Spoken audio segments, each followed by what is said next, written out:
everyone, I really hope that you're doing all well. Today is my September favourites. I'm sorry I'm filming this on my laptop, but my phone's just being a pain. I need a new one and my only option then is to film on here, so apologies for that. But at least then it won't be shaking all over the place. This is my September favourites. I have quite a few to get through, so let's just jump straight into it. The first thing, I can't actually remember if I mentioned in my last video, last favourites, I'm pretty sure I didn't. It's the Urban Decay Naked Smoky palette. This has become my favourite eyeshadow palette I own. I find I'm not even using my Lorac. I haven't touched my Kat Von D and Anastasia palette since I got my Lorac ones in this. I haven't touched them. They're still great. I am still keeping them because I paid full price for those. These I didn't. But, I'm sorry, I'll try. There we go. You've probably all seen what it looks like, but there we go. The matte colours are from here to here, and then the black.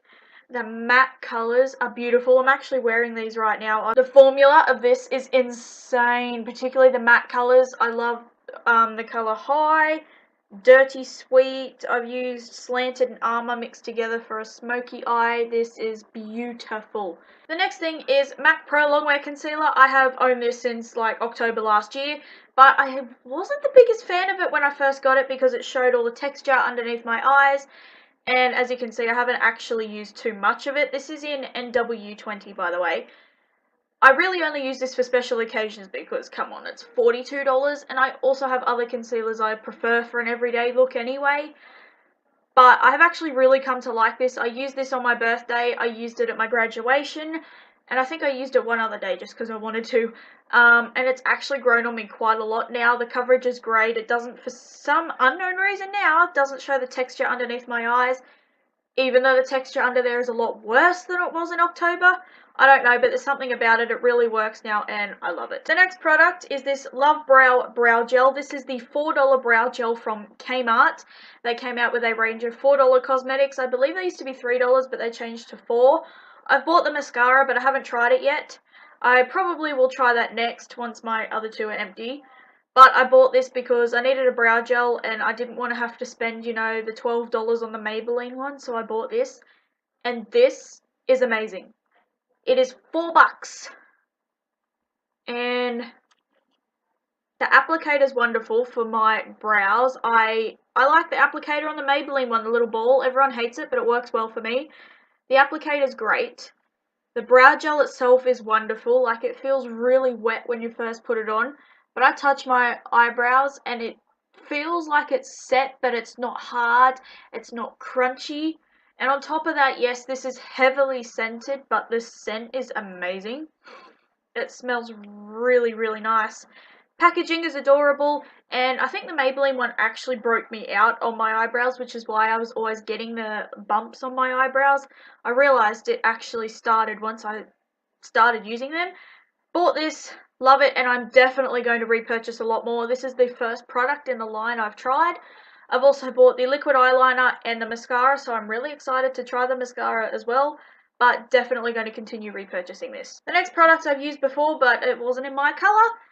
The Maybelline Fit Me Matte and Poreless Foundation. I'm wearing this right now. It's in the colour 110, which is porcelain. It's the lightest shade. It's a little bit too light for me, but I can get away with it, especially once I put some bronzer on. And if I use a little bit of a darker powder. But the other colour I had was 120, which was way too dark. Now that I have this, I realise I actually like this foundation a lot more. However, I don't think it's completely poreless, but it's one of my favourites. The next thing is this Mode Pressed Powder. Now, I use the colour Soft Ivory all the time on my face. I actually don't have it right now because I dropped it and it shattered, which is really sad. This is a $3 powder I bought at my local supermarket. I bought this because I used it as a face powder when I was really heavily fake tanned. I don't fake tan anymore, so I decided I'll use this as a bronzer. It's actually the bronzer I have on right now, which you can't really tell because of the exposure on my camera, but this is really, really nice. If you are fair like me and you want to buy, I actually want to do a makeup dupes video for high-end products because I've got some, but if you want the Too Faced Milk Chocolate Soleil bronzer, but you can't afford it, or you just don't see the point in spending money on high-end products like that, for me personally, I don't see the point in spending money on high-end eyeliners, so I will never buy a high-end eyeliner. So if you're someone like that, buy this. If you want the Milk Chocolate Soleil bronzer, or if for some reason it's shattered and you didn't have the money to repurchase it, buy this. It blends easily because it's a face powder. It gives you a little bit of coverage over here too because it's a face powder. And I find it stays on all day, and some days I actually grab this over my Soleil bronzer. Which is saying something. It's slightly more yellow toned than the bronzer, but to be quite honest, out of everything I have seen, this is probably the closest thing I've ever found to a dupe for that, so I'm really happy. The next thing from Mode are these two foundations. The first one's just their average liquid foundation. This is in the colour Soft Ivory as well. It looks really pale, but it's not its normal skin tone. This is extremely light coverage, but I find it's great. Because it's extremely light coverage, if I want more coverage, I'll either use this and mix a bit of concealer in with it, or I'll use a different foundation. But I find that is wonderful for my everyday face, you know, especially because I don't need a lot to cover except for my breakouts on my forehead right now.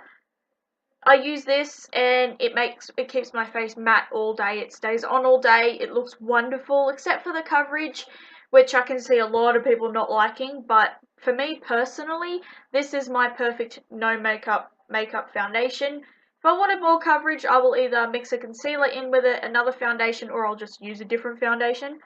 But this is wonderful for my no makeup, extremely natural days, which I absolutely love.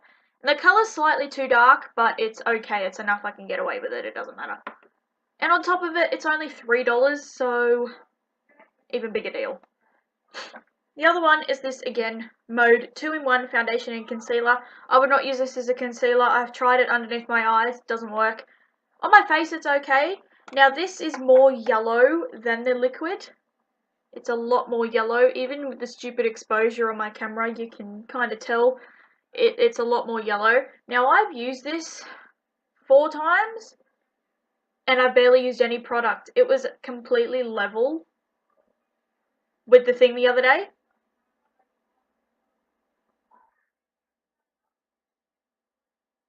Yeah, sorry. The coverage on this is a lot better than the liquid foundation. However, I really can only use this on certain days because it does emphasize the texture on my face, and you can't blend it out with a sponge. You need to blend this out with a brush. But personally, for me, once it's blended out, it's wonderful. It's yellow enough for me. It stays on all day. It's really just the texture problem that is the problem. It builds up nicely where I would like it, and I will definitely repurchase this again. Again, it's only $3, which is amazing. The next thing I love is this set of makeup brushes. Now, I bought this set specifically for the face brushes because I needed foundation ones. So it comes with this pointed one, which I use for concealer. It's clean. It comes with like a round top one, which is great. A flat top one, which I would use, which is for a lot more runny foundations.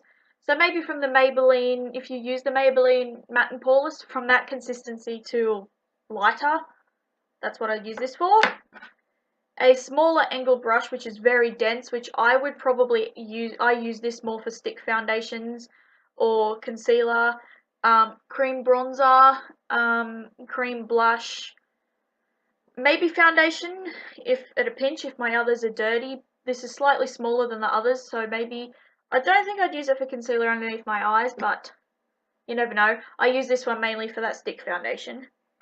And then also a bigger angled brush, which I actually used for the stick foundation the other day to see if this one worked with it. It was okay. I like the denser one more. But yeah, this one is great. It's on an angle as well. I find I like this for nearly any consistency, so that's great. They work. They're soft. I will wash them at say 7 PM and the next morning when I get up they're dry. Some of my other brushes, my Models Prefer stippling brush, which I use for my bronzer, it takes nearly 2 days to dry, which is insane. And they also came with eye brushes, which I wasn't particularly happy with when I first got them. I was like, oh, I'm not going to use these. They're not very nice. They're kind of cheap. They're too big. Well, I was wrong. This great big fat blending brush is now my favourite blending brush ever. I haven't used any of my other blending brushes since I got this. It's wonderful. These are all extremely soft. Again, they wash very well, they dry very well. They're nice and big, they look nice. Yeah, so it comes with a massive blending brush, a big pencil brush, which I like. I needed another pencil brush because the other one I have is really small. This one was kind of bent in the package. It's supposed to be just like a flat top blender brush. Don't use this one very often, but if not, I'll just use it for blending the crease or maybe highlighting my brow bone. Comes with a great big angled one, which again, unless I have problem with blending something in my crease, I actually use this with my face powder to set my eye primer, so that's great because I didn't have a brush for that. And then also this one's not dirt, this one's clean. This is just a fluffy angle brush, which again I love for the crease. My favourite one out of these is probably this great big one, which I actually thought would be the one I will use the least, and I use it the most. I could probably do with like 5 more of these. But yeah, it's the only brush I used for the colours in my crease. And I think I got a choice of colours, and I think the white's just beautiful. The next thing is this set of lip liners. These are the True Lips lip liners. They are amazing. You can't use them with a lip balm on underneath though. They won't dry. They won't draw on your lips. But when you get them to draw on your lips, they're amazing. That is actually a very dark red, not a brown. The colours are great. They last all day and they sharpen very well. 3 misses. And this next thing I'm kind of iffy about. It's the Too Faced Better Than Sex mascara. I opened this on my birthday and loved it. Used it for like a week after that. Loved it. And then I went to my ear, nose and throat specialist and he told me to stop all medications for my nose. Which I was like, great. I'm going to be blowing my nose and that all the time. I'm not going to wear makeup. I didn't wear makeup for about 8 days and then I started hating this mascara. It was clumpy, it dried out, it was awful, and then I used it again today and I absolutely love it. So I have a love-hate relationship with this. Some days I love it, some days I hate it, but yeah, yeah. I'll let you know more on it in an empties video. I have this Mode mascara, which is the $3 mascara, and it's okay.